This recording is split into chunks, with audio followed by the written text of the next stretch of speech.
Bonjour à toutes et tous. Donc je suis Laurent Boutal, responsable de l'architecture d'entreprise au sein du groupe RATP. Ouais. Bonjour, je suis Marouane Jabloum, je suis architecte d'entreprise au sein de l'équipe de Laurent Boutal. Nous allons donc vous parler du rapprochement IT-OT qui est en cours au sein du groupe RATP. Mais juste avant de rentrer dans les travaux que nous avons lancés, quelques petits mots sur le groupe lui-même et ensuite sur l'organisation qu'on a en place à la fois dans le digital et dans l'architecture d'entreprise. Bon, alors RATP, beaucoup de personnes connaissent, hein, c'est un acteur majeur de la mobilité urbaine. Alors, on connaît beaucoup l'opération des transports, mais la RATP, ce n'est pas uniquement l'acteur historique du métro parisien, qui a maintenant des dizaines d'années d'expérience, mais c'est aussi le numéro 1 du métro automatique dans le monde. Il y a plus de 780 villes clientes de la RATP. Paris n'est qu'une de ces villes. À peu près 70 000 collaborateurs à l'international. 45 000 pour ce qu'on appelle l'EPIC, c'est-à-dire la RATP historique, donc opérateur de transport parisien, et 270 métiers différents. Petite précision sur l'objectif de RATP. RATP, ce n'est pas uniquement un groupe pour transporter des personnes d'un point A à un point B, mais l'objectif est donc de s'engager pour une meilleure qualité de ville. Ce qui veut dire qu'il y a tout un tas de métiers qui ne sont pas directement rattachés à l'opération des transports. Alors, bon, quelques mots hein, sur le groupe. Hein, troisième opérateur mondial des transports urbains, plus de 7 continents, 15 pays, je l'ai dit tout à l'heure, 780 villes, avec tout un tas de marchés qui se gagnent ou qui se perdent d'ailleurs à peu près tous les mois. Donc un groupe vraiment en constante évolution. Quelques expertises dans lesquelles l'opération des transports n'en est qu'une. La première, c'est la mobilité, hein, déplacer les personnes d'un point A à un point B. Mais il y a aussi, et donc cette partie-là, c'est une partie, la mobilité, qui, comme vous l'avez certainement entendu, est ouverte à la concurrence. Donc on a commencé à ouvrir, donc la mobilité à la RATP, hein, c'est 4 types de mobilité, le métro, le RER, les bus et le tramway. L'opération des bus donc, a été ouverte à la concurrence depuis le 1er janvier 2025 et va continuer. Et les autres transports vont s'ouvrir petit à petit à la concurrence. Donc il y a un vrai changement de structure de l'entreprise qui est en train de s'opérer sur cette partie mobilité. Pour autant, la RATP, ce n'est pas que la gestion de la mobilité, c'est aussi la gestion de l'ingénierie et la modernisation du réseau. Donc l'ingénierie, ça va être tout ce qui permet de faire rouler des trains, donc ça va être les rails, les ponts, les tunnels, tout ce qui permet effectivement de faire fonctionner donc, le matériel roulant et aussi de l'entretenir. Donc ça, c'est une mission de service public qui est confiée directement par l'État et qui n'est pas directement attachée, donc qui est indépendante de la partie mobilité. Mais il y a aussi la sûreté, les agents de sûreté qui sont dans tous les transports parisiens, donc qui sont une mission de service public aussi de la RATP.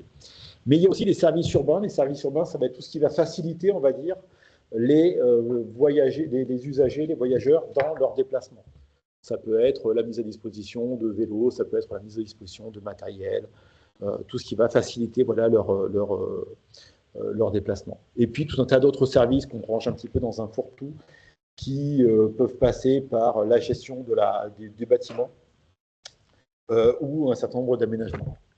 Donc, à retenir, pas un seul métier, mais 5 métiers assez disparates. Alors, pourquoi l'architecture d'entreprise et quels sont les enjeux majeurs de cette activité-là? Alors, l'architecture d'entreprise à la RATP est une activité qui est relativement récente. Ça fait à peu près 2 ans et demi, 3 ans que cette activité a été lancée avec la création d'une direction numérique.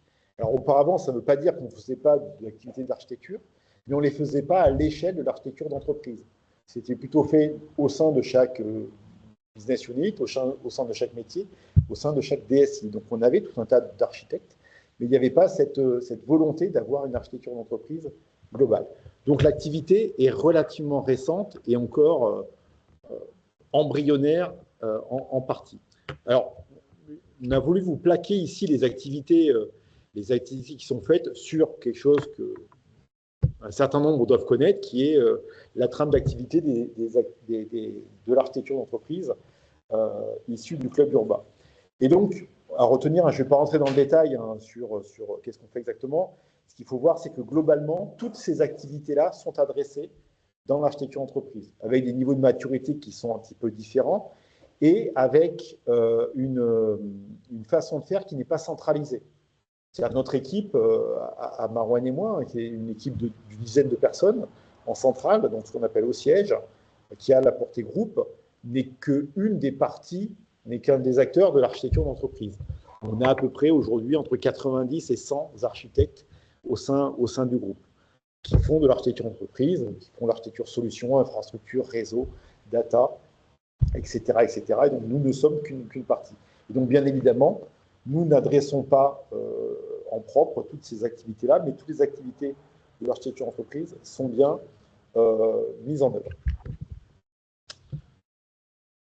Alors, on a voulu faire une petite répartition, pareil, je ne vais pas rentrer dans le détail de ce graphique-là, pour montrer voilà, que les différents types d'architectes étaient représentés et étaient répartis dans les différents métiers. Ce qu'il faut retenir quand même ici, c'est que on a, au sein de la DSI, on a deux, on va dire, pôles. On a un pôle qui est plutôt le pôle de gestion, et on a un pôle qui est SI, qui est les systèmes industriels. Et quand on regarde aujourd'hui un métier spécifique que sont les architectes solutions, on retrouve deux types d'architectes. On retrouve des architectes solutions, comme on peut les connaître dans le monde de gestion, qui sont plutôt à la DSI gestion. Et on a des architectes qu'on appelle systèmes industriels, qui sont, eux, rattachés plutôt au monde industriel. Alors, quand on regarde en détail ce que font ces personnes-là, on aurait tendance, vu d'hélicoptère, de se dire, mais en fait, les deux font de l'architecture solution. C'est-à-dire qu'il y en a, la solution qu'ils produisent, en fait, ce sont des systèmes industriels. C'est-à-dire que quand on regarde en détail, on se dit qu'il y a peut-être des spécificités dont Marouane va parler, vont parler juste après. Pour finir sur le panorama, c'est bon, dans l'architecture entreprise, on a bien évidemment toute la partie cadre global dans lequel on a des programmes de formation, des programmes de mise à disposition, d'architecture de référence, tout un tas de livrables qui vont aider, on va dire, les architectes dans le groupe. On a aussi des cadres plus prescriptifs avec des architectures de référence, des principes de prescription, des plans de transformation. L'architecture entreprise à la RATP est un acteur majeur des plans de transformation qui sont faits par les métiers. On aura peut-être l'occasion d'en parler une autre fois, mais c'est vraiment une activité dans laquelle nous sommes très impliqués. Et puis on a de la cartographie, bien évidemment, applicative. Comme ailleurs, pareil, dans la cartographie applicative, on ne mettra pas le zoom aujourd'hui, mais notre cartographie applicative intègre depuis cette année le monde industriel. C'est-à-dire plutôt que de gérer uniquement des applications, des actifs IT, on gère aussi des actifs industriels, parce qu'on se rend compte que les comportements sont à peu près les mêmes. Et puis ensuite, on a les architectes de solutions dans les différentes DSI, que ce soit dans les filiales ou au sein des PIC, qui vont opérer, qui vont mettre en œuvre les cadres de référence qu'on a mis en place. Et donc, juste avant de finir sur cette organisation, on est dans une vraie transformation, à la fois, donc, comme je l'ai dit, face à l'ouverture de la concurrence qui va nous obliger à restructurer l'entreprise, mais aussi face à une organisation de l'IT, puisqu'il y a à peu près un an de ça maintenant, il a été décidé de rapprocher les départements digitaux, donc le département digital qui était directement rattaché au COMEX, avec le département pôle industriel. Alors, ce qui a paru surprenant pour un certain nombre d'acteurs et qui se sont demandé, mais est-ce qu'on n'est pas en train de marier la carpe et l'aigle? Mais en fait, on se rend compte que les choses que l'on gère, en fait, sont un petit peu identiques dans l'IT et dans le monde industriel. Et donc, c'est ce qu'on a mis en œuvre dans un chantier qui est le rapprochement. Donc, Marouane, je vais vous parler.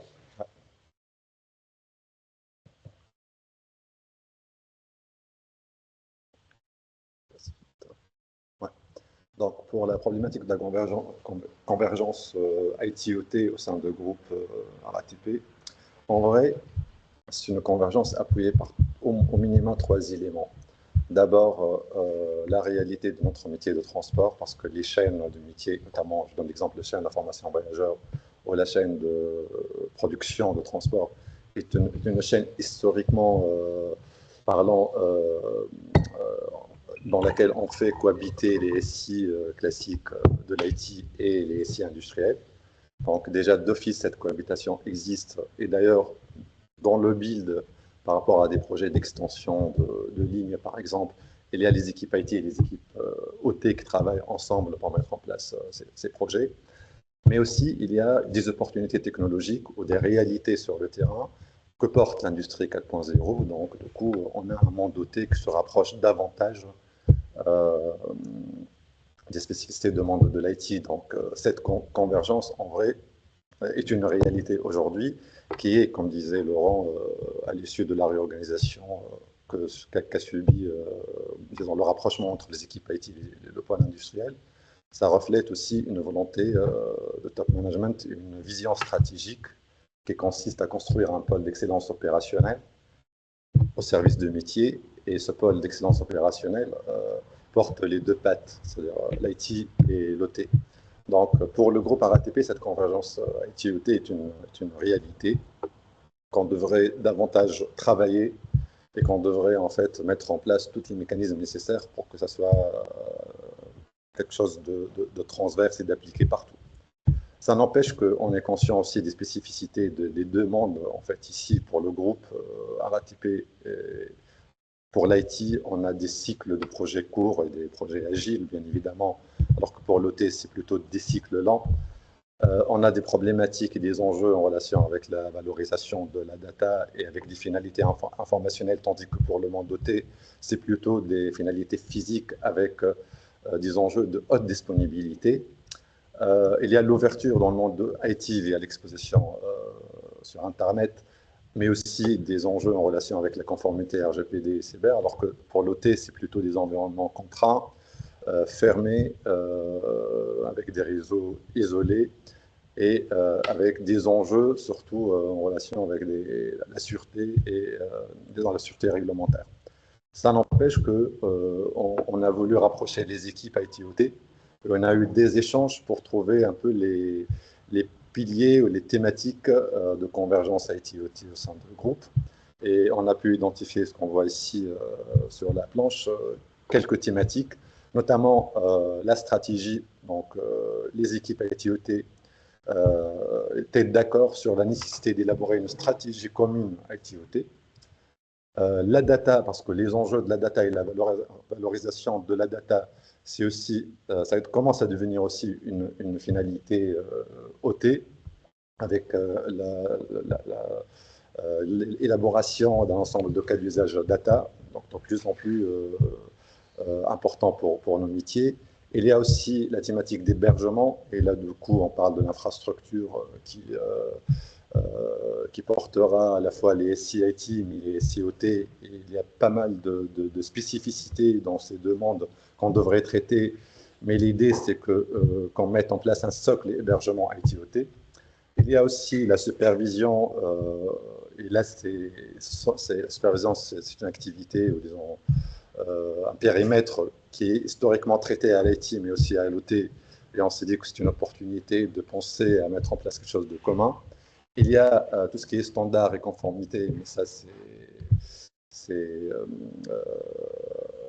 pratiquement quelque chose qui est aussi transverse et commun pour le monde IT et le monde OT, cette volonté d'assurer une conformité, de suivre les standards et les normes. Et enfin, la cyber et le RSE, ce sont des axes, des leviers stratégiques au sein de groupes, et de façon d'office, on devrait s'aligner à cette vision qui consiste à respecter toutes les exigences cybersécurité et s'assurer que nos solutions IT et OT soient conformes aux exigences RSE. Il faut qu'elles soient éco-sociaux responsables. Donc voilà pour ce rapprochement, cette convergence IT-OT au sein de groupes. Et la thématique sur laquelle on souhaite faire un focus, je ne sais pas s'il y a une latence, oui, voilà. C'est autour des principes prescriptions d'architecture pour le groupe RATP. En fait, nous avons élaboré un corpus de principes d'architecture mais sous une vision plutôt IT. Et on s'est dit, à l'issue de cette volonté de rapprocher un peu les deux mondes IT-OT, ça serait peut-être pertinent de réviser ces principes et de voir, ou de mettre en place une version qui en fait, s'aligne davantage avec cette volonté de rapprochement et cette convergence des deux mondes. Pour la version actuelle que je partage là sur la planche, on a des principes à l'échelle transverse, à l'échelle de l'entreprise, en relation avec le partage de la connaissance autour des systèmes d'information, des principes qui appuient la nécessité de valoriser nos data, de respecter la réglementation et toutes les exigences de la cybersécurité, mais aussi les principes qui poussent pour la mise en place des solutions éco-socio-responsables. Et il y a pour la couche métier donc trois principes qui poussent vers l'optimisation des services métiers pour soutenir la chaîne de valeur et l'expression de besoins métiers qui devraient être associés qui doivent être associés à un ou plusieurs enjeux stratégiques. Et enfin, les solutions élaborées doivent être efficaces et flexibles et avec une traçabilité de bout en bout de tout le long de leur cycle de vie. Pour arriver ensuite à des principes de la couche applicative ou solutions, et là on parle de solutions flexibles, fiables et ouvertes, en appuyant davantage le reuse, que ce soit le reuse des services applicatifs ou le reuse d'un socle IT commun. Et bien évidemment, à ce niveau-là, on pousse aussi vers les solutions génériques, quitte à rendre les besoins génériques, mais ça n'empêche qu'on encourage aussi les développements spécifiques pour les besoins métiers spécifiques de forte valeur ajoutée donc pour l'entreprise.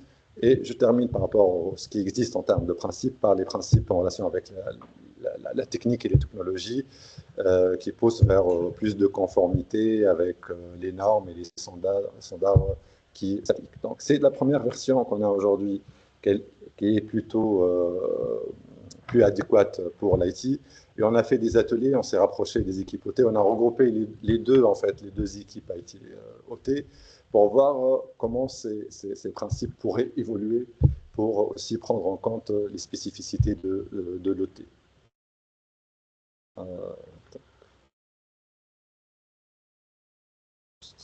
Avant de passer...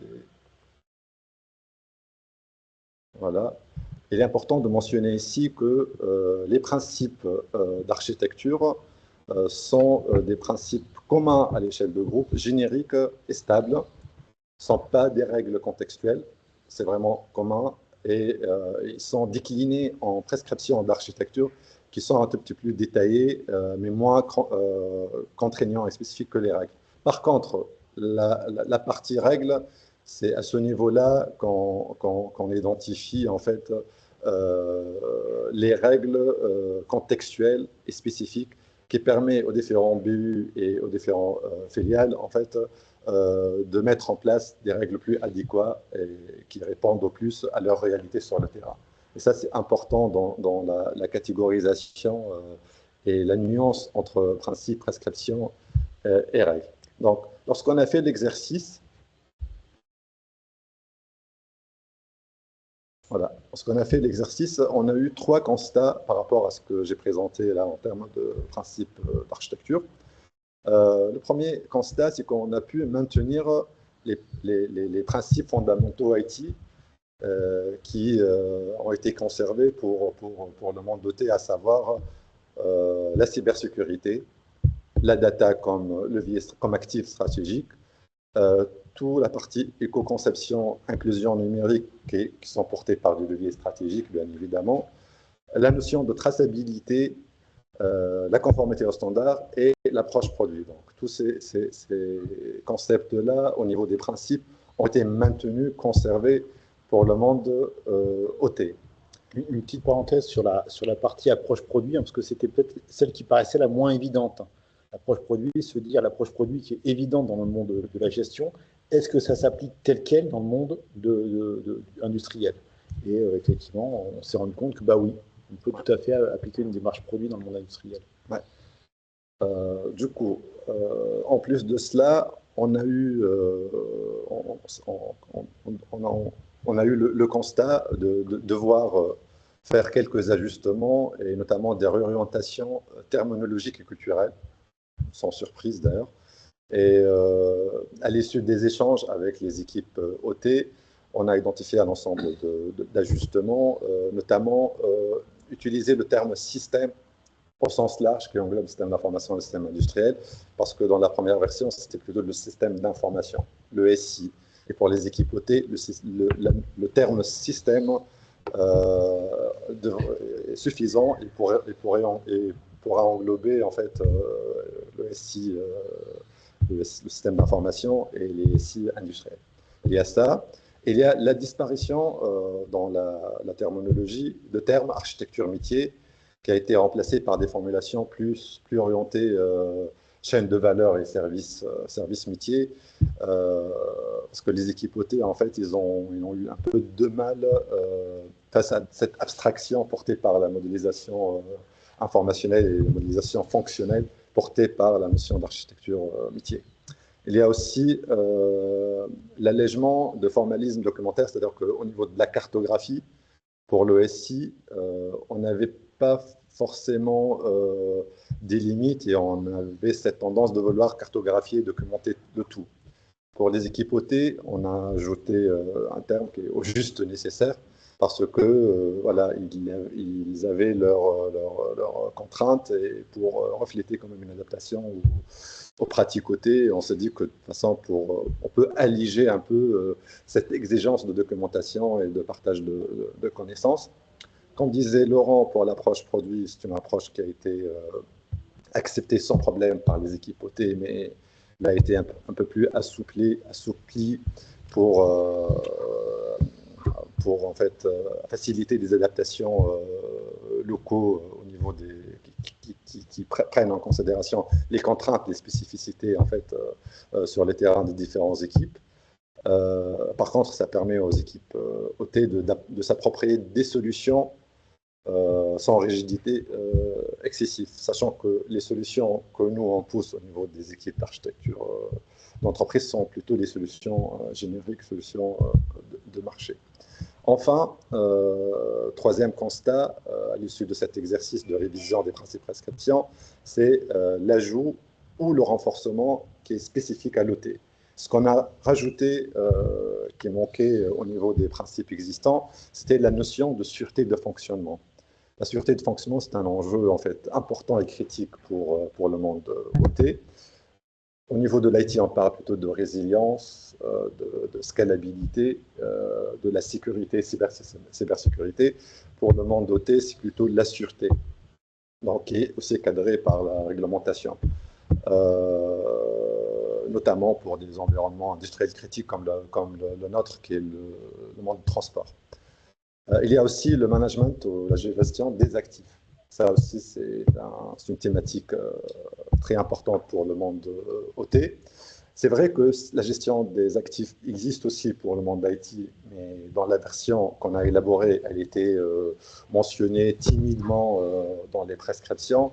Là, suite à l'échange avec le monde OT, la gestion des actifs est devenue un principe. Donc, c'est le seul nouveau principe qu'on a rajouté aux 11 principes existants. C'est ça, c'est la gestion des actifs. Et dans la gestion des actifs, il y a bien évidemment toute la partie gestion des décommissionnements propre à l'IT et la gestion de la dette technique, mais il y a aussi toute la partie de la gestion des solutions en tant qu'actif en évolution continue, et aussi l'alignement avec les pratiques de gestion de cycle de vie des équipements OT. Donc, il y a cela. Et après, ce qu'on a renforcé davantage dans nos principes prescriptions d'architecture, c'est l'aspect interopérabilité, parce que c'est aussi quelque chose qui importe beaucoup, qui a une très grande importance pour le monde OT, et la modularité, ce qui m'a personnellement un peu surpris, parce que pour moi, la modularité, c'était plutôt une caractéristique plutôt IT. lorsque j'ai échangé avec les équipes OT, ils pensaient que la modularité dans le monde OT aussi, ça commence à devenir une caractéristique, une spécificité aussi voulue et attendue, surtout grâce aux évolutions technologiques et grâce à la nouvelle génération des solutions qui existent aujourd'hui. Je donne l'exemple des SAE, des systèmes d'aide à l'exploitation. On voit une grande évolution, une grande différence entre les SAE ancienne génération, qui sont représentés par un ensemble d'équipements électroniques, et là, avec les SAE nouvelle génération, qui sont plutôt DSI, système d'information modulaire, avec un ensemble de modules qui permettent aux exploiteurs d'accéder à un ensemble de services, mais avec des architectures et une conception très similaire à un SI classique. D'où en fait la nécessité d'appuyer cette volonté d'avoir de la modularité systématique, même dans le monde de l'OT.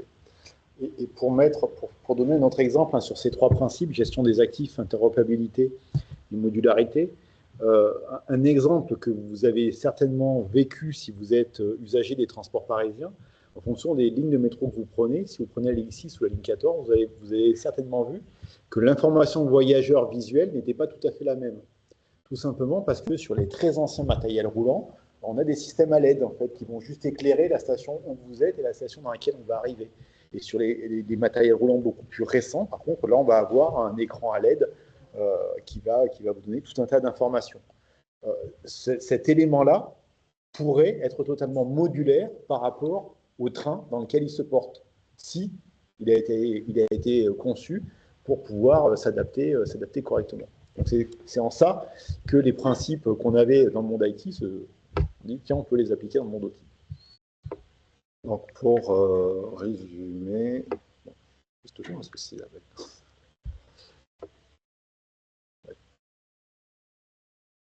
Non, c'est pas ça. Voilà. Donc là, pour résumer, ce qu'on retient, c'est que pour tout ce qui est principe transverse, à savoir la cybersécurité, l'éco-conception, l'inclusion numérique et la data, donc dans la version IT, bien évidemment, ils sont déjà portés et ils sont obligatoires. Dans la version de la convergence IT-OT, ils ont été maintenus et référencés de manière explicite. Et surtout pour la data, parce qu'il y a cette volonté de valoriser davantage les données dans les usages OT. On ne parle plus d'une exploitation temps réel des données dans le monde OT. Ça reste toujours vrai, bien évidemment. Mais il y a aussi cette volonté de pouvoir en fait manipuler la donnée, pouvoir la partager, la transférer, faire de l'habillage sur des données remontées par les SI industriels, etc. Pour l'aspect partage de connaissances, comme je disais, c'est plutôt système. C'est un peu un terme générique pour inclure à la fois les systèmes industriels et les systèmes d'information. Pour la partie architecture métier, comme je disais, c'est des ajustements en remplaçant en fait la notion de modélisation métier formelle par une volonté d'appuyer la chaîne de valeur via les services métiers. Donc, c'est plutôt des ajustements pragmatiques adaptés à la spécificité de l'OT. Après, ce qu'on a rajouté, c'est la notion de sûreté qui a été peu explicitée dans la version IT et qui a été mise en valeur pour la version OT, et la gestion des actifs. Donc, parce que pour le groupe RATP, notamment pour la BU RATP Infra, historiquement s'appelle J aujourd'hui, dans leur enjeu, en fait, il y a toute la partie gestion patrimoniale. Donc, c'est très important, en fait, cette partie gestion des actifs. Et je termine avec la partie architecture système. Donc, on a pu, en fait, s'assurer avec les équipes OT que tout ce qui a été, en fait, identifié comme caractéristique indispensable des architectures et des solutions peuvent être maintenues pour le monde OT modulo, quelques ajustements que je vais rapidement détailler dans la suite.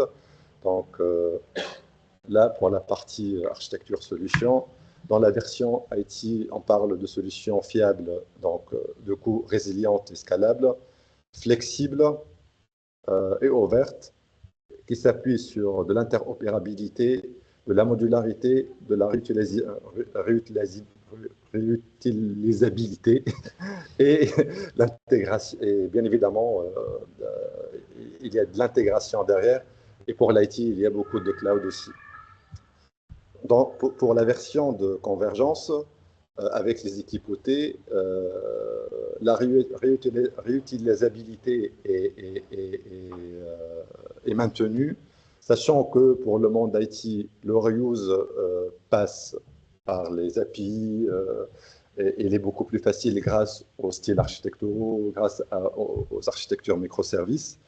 Elle est beaucoup plus complexe pour le monde doté parce que on a en fait un couplage fort entre équipements et programmes informatiques embarqués, mais c'est toujours possible en fait de parler de reuse au niveau de modules de monde OT grâce aux possibilités qu'offre l'industrie 4.0.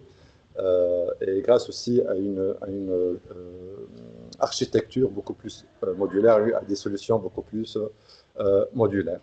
Il y a la scalabilité, et la scalabilité dans le monde IT, le levier de cette scalabilité, c'est le cloud. Ce n'est pas forcément le cas pour le monde OT, parce qu'il y a cette forte dépendance avec les équipements et les machines physiques. Et l'extension des réseaux industriels aussi reste relativement complexe, mais il y a des conditions qui pourraient favoriser cette scalabilité.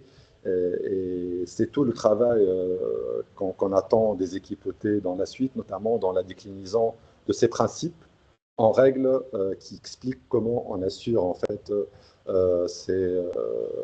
comment on assure en fait la concrétisation et le respect de ces principes et prescriptions d'architecture au niveau des solutions. L'interopérabilité, de coup, c'est une attente commune dans le monde IT et le monde OT. Et ça passe, pareil, par la standardisation des protocoles d'échange, par exemple. Elle est beaucoup plus facile pour le monde IT parce que c'est un sujet qui a été traité depuis longtemps dans le monde IT. On a aujourd'hui des protocoles, des styles architecturaux, on parle de REST, de SOAP, etc. Donc ça facilite la connexion et l'interopérabilité. C'est un peu plus délicat pour le monde industriel parce que ça reste des protocoles industriels propriétaires, mais au moins en interne à l'échelle de groupe, il y a cette volonté au moins de harmoniser, standardiser les protocoles d'échange. Et les protocoles industriels, en fait, pourquoi c'est compliqué? Parce que la plupart des protocoles industriels qui sont en place étaient du fait des fournisseurs de matériel, qui n'avaient jamais été challengés jusqu'à présent. Et pour la résilience, du coup, pareil, donc, grâce au cloud dans le monde IT, ça facilite beaucoup la résilience et la redondance des serveurs. C'est un peu plus difficile pour le monde de OT parce que là, du coup, on parle de redondance physique. Mais de toutes les manières, même pour le monde doté, il y a cette volonté d'assurer la continuité de service, même avec un fonctionnement en mode dégradé.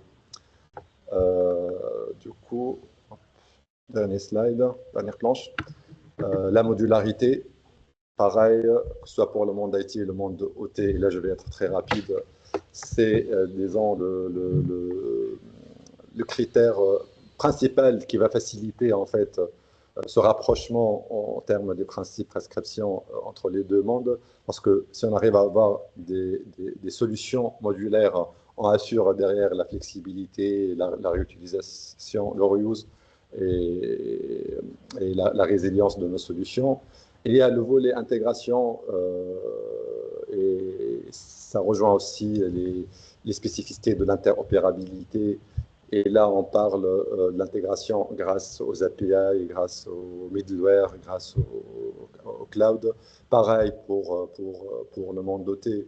Il y a cette problématique d'intégration qui devrait être en fait traitée, et ça rejoint aussi cette volonté en fait de faciliter les échanges entre différents SI, de monde OT, mais aussi entre le SI IT et le SI OT. Pour la sûreté, du coup, pour le monde c'est une problématique transverse parce que pour le monde IT, il faut assurer la sûreté, mais plutôt de nos données, et être conforme avec la réglementation et avec le RGPD, et mettre en place toutes les mesures telles que le chiffrement, les pare-feux, les Identity Access Management pour, voilà, pour assurer la sûreté de nos données.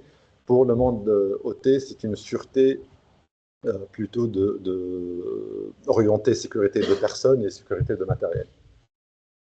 Enfin, le cloud, et je l'ai laissé à la fin parce que il y a eu un débat autour de la cloud, et c'était le seul qui a été un peu challengé par les équipes OT, et ça se comprend. Je serais surpris si c'était l'inverse. Pour l'IT, il n'y a pas de débat. Après, ça dépend aussi de quelques contraintes, hein, parce que nous, comme SNCF, on est un opérateur d'intérêt vital. Donc, on ne peut pas choisir n'importe quelle solution cloud. On ne peut pas mettre tout sur le cloud. Pour l'OT, c'est un peu plus complexe parce que les contraintes réglementaires sont beaucoup plus rigides et parce que opter pour un cloud industriel, ça doit être déclenché par une vision stratégique qui est en cours de construction. Donc là, c'est vraiment tout le débat, c'est autour de cloud, mais les équipes OT n'étaient pas contre des solutions hybrides au sens une partie SI industrielle classique, mais une solution complémentaire pour traiter les données sur le cloud, pourquoi pas. Donc voilà, c'est ça le REX qu'on voulait partager avec vous. Merci pour votre attention. Alors, j'ai vu dans les questions, donc il y a une question sur l'organisation de l'architecture. Alors c'est vrai qu'on n'a pas développé, en fait, pour tout dire, on a enlevé le slide hier, parce qu'on s'est dit que ça n'intéresserait pas forcément d'avoir de vous présenter comment était structurée l'architecture à la RATP, mais voilà, je suis peut-être ravi de vous présenter à un moment ultérieur, si vous voulez, où vous présentez si, voilà, la personne qui est intéressée, on peut lui faire une présentation directement. Ensuite, il y a eu une question sur qui de l'œuf ou de la poule sur l'IT et l'OT. En fait, aucune des propositions qui ont été faites, en fait, ça a vraiment été une volonté du management, du top management. Clairement, ça a été une décision de Jean Castex lui-même, hein, qui a décidé de ce rapprochement-là, parce qu'il a eu la vision, effectivement, qu'il était nécessaire de rapprocher ça. Donc, c'est ni l'IT ni l'OT qui a fait cette vision-là, c'est vraiment une volonté stratégique. Et aujourd'hui, je dirais, mais compléter ou contredire Marwan là-dessus, c'est on n'a pas vraiment de frein sur le rapprochement. Ce qui est plus compliqué, c'est de faire passer, on va dire, des messages d'architecture d'entreprise au sein de la DSI ou de l'OT, mais on n'a pas vraiment de rapprochement, on n'a pas vraiment de frein entre le rapprochement IT-OT. Ça a plutôt même d'ailleurs été bien vu, c'est bon, l'IT s'est dit, bah ouais, si on peut englober, si on peut faire profiter nos principes de l'OT, tant mieux. Et l'OT, ne s'était pas posé la question, la plupart du temps, des choses comme la modularité, la servicisation ou le cloud, ne s'était pas posé la question. Donc le fait qu'on leur pose cette question-là, en fait, ils ont plutôt trouvé ça intéressant et ont plutôt trouvé ça comme étant des facteurs d'efficacité.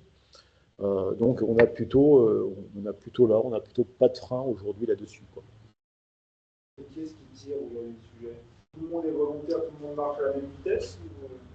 Comme je disais tout à l'heure, c'est aussi une vision stratégique parce qu'il y a cette volonté de construire ce pôle d'excellence opérationnelle. Et ce pôle d'excellence opérationnelle, il porte à la fois l'IT mais aussi l'OT. Et d'où la réorganisation que Laurent a mentionnée dans la présentation. Donc il y a cette volonté au niveau managérial, mais aussi il y a cette conscience au niveau des équipes opérationnelles de l'intérêt, parce que comme je disais, historiquement parlant, je donnais les exemples de la chaîne d'information voyageurs, mais aussi la chaîne politique, la chaîne de reproduction de transport, on travaille toujours ensemble. Donc, cette cohabitation existe. Après, est-ce que c'est de la convergence au sens une plateforme unifiée ITOT? On n'est pas à ce niveau de maturité, mais la cohabitation est une réalité sur le terrain aujourd'hui. Alors, ce qui aide très certainement, c'est qu'en termes organisationnels, la direction de l'architecture n'est pas rattachée à l'IT.